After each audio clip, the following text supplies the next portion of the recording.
Olá! Nesse vídeo a gente vai falar sobre um exercício que pede para determinar o intervalo de convergência de uma série de potências.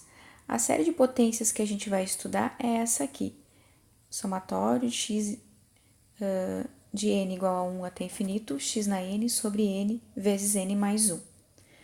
O teste de convergência que a gente usa para determinar qual é o intervalo de convergência dessa série é o teste da razão para convergência absoluta. Por que eu uso esse teste? Porque nesse momento eu não tenho certeza em qual é o intervalo de valores x para os quais essa série se torna uma série numérica convergente. Esse x pode ser tanto positivo quanto negativo. No caso dele ser negativo, poderia haver uma alternância de sinais nessa expressão dos termos aqui de dentro do somatório. E o teste da razão para convergência absoluta, ele diz que se a gente calcular a razão entre o termo Bn mais 1 e o termo Bn, e esse resultado em valor absoluto for menor do que 1, então, tanto o somatório com os valores absolutos, quanto a série em si convergem. Bom, o que pode acontecer com esse intervalo de convergência? Eu posso chegar à conclusão de que somente converge quando x for zero, que converge quando x pertence a algum intervalo limitado i, ou ainda quando x pertence a todos os reais. Tá? O x poderia ser qualquer número real. Então, são três coisas que podem acontecer com o intervalo de convergência dessa série de potências. O que eu vou fazer? No primeiro momento, aonde tem n, nós vamos trocar por n mais 1. Então, tudo isso que está aqui dentro do somatório é o que eu estou chamando de Bn. Toda essa parte aqui é o meu Bn. Tá? Então, o n mais 1 vai ser quando eu colocar n mais 1 no lugar de cada um das três vezes que aparece o n.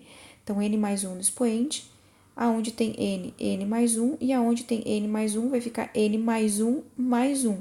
Então, n mais 2. No denominador, eu repito exatamente como está lá, x na n sobre n vezes n mais 1. No passo seguinte, a gente copia a fração de cima e multiplica pelo inverso da fração do denominador.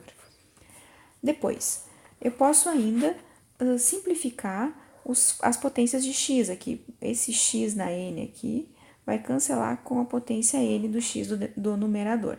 Sobrou apenas um único x aqui em cima. Fora isso, só copiei tal qual está aqui. N vezes n mais 1 no numerador, n mais 1 vezes n mais 2 no denominador. Esse x que está aqui é a única coisa que está trocando de sinal, porque como n é um número natural, todos esses outros fatores aqui são termos positivos. Por isso, eu só mantive o valor absoluto no x. E como x não varia com n, eu trouxe ele aqui para frente do limite. Ele sai do limite.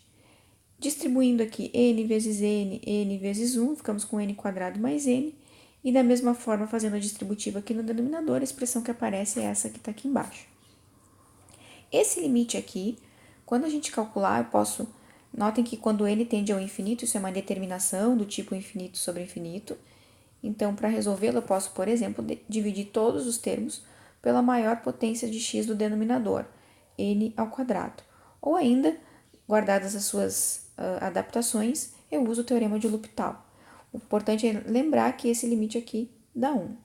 Então, sobrou módulo de x vezes 1. Para o teste da razão para convergência absoluta, eu preciso que, para garantir que então esse resultado significa que a série converge, é necessário que o resultado todo seja menor do que 1. Por isso, o intervalo de convergência sai dessa expressão aqui, quando o módulo de x for menor do que 1. Isso é equivalente a dizer que é quando x está entre menos 1 e 1, ou ainda que x pertence ao intervalo aberto de menos 1 a 1. O teste da razão para convergência absoluta, ele não conclui nada sobre os extremos.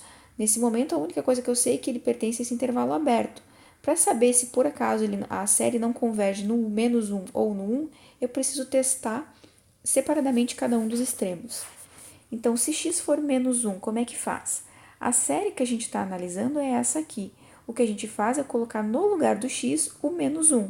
Então, fica menos 1 na n sobre n mais 1. Essa série aqui é uma série numérica alternada. Está acontecendo aqui uma alternância de sinais. Para decidir se ela converge ou diverge, a gente vai usar o teste de convergência para séries alternadas. No teste de convergência para séries alternadas, a gente tem que verificar dois itens. O primeiro item é se termo a termo das parcelas, sem considerar o sinal, elas estão diminuindo, os termos são decrescentes em valor absoluto. Então, por exemplo, quando n for 1, aqui fica 1 vezes 2, eu escrevi aqui. Depois, 2 vezes 3, 3 vezes 4 e assim por diante. Notem que essas frações realmente estão diminuindo de tamanho. Então, o primeiro item do teste da série alternada está verificado. O segundo item diz para calcular o limite do termo geral sem a alternância de sinais. Então, é 1 sobre n mais 1. Se isso aqui tender a zero, o segundo item está satisfeito. E, de fato, se o denominador vai ficando cada vez maior, esse quociente tende a zero. Então, o que significa? Se cumpriu os dois itens, esta série aqui é uma série alternada convergente. Então, essa série converge quando x é menos 1. O outro extremo, se x for igual a 1, o que eu vou fazer agora é nessa expressão aqui colocar 1 no lugar do x, 1 na n. Ocorre que 1 elevado a qualquer potência é sempre 1. Então, a série que eu obtenho é 1 na linha de cima e aqui fazendo a distributividade, n² mais n. Essa série aqui, para eu decidir se ela converge ou diverge, eu vou usar o teste da comparação. Esse denominador aqui é maior do que esse aqui, por isso essa fração é menor do que essa. Sempre que eu tiver 1 sobre, ou melhor, n² mais n é maior do que n². Por isso, 1 sobre n² mais n é menor do que 1 sobre n². Em particular, quando eu acrescentar o somatório de todas as parcelas, porque isso acontece em cada uma delas separadamente. Certo? Então, eu encontrei uma comparação superior com essa série aqui. Essa série aqui, ela é uma p-série com p igual a 2, por causa desse 2 aqui do expoente. P-série com p igual a 2, ela é convergente. Então, o que eu consegui foi comparar a minha série original com uma série que é convergente. Por isso, como ela está abaixo dessa série convergente, ela também converge. Então, além do intervalo aberto de menos 1 a 1 que a gente tinha obtido pelo teste da razão para convergência absoluta, eu consegui verificar que nos dois extremos essa série de potências também converge. Por isso, o intervalo de convergência vai ser fechado no menos 1 e fechado no 1.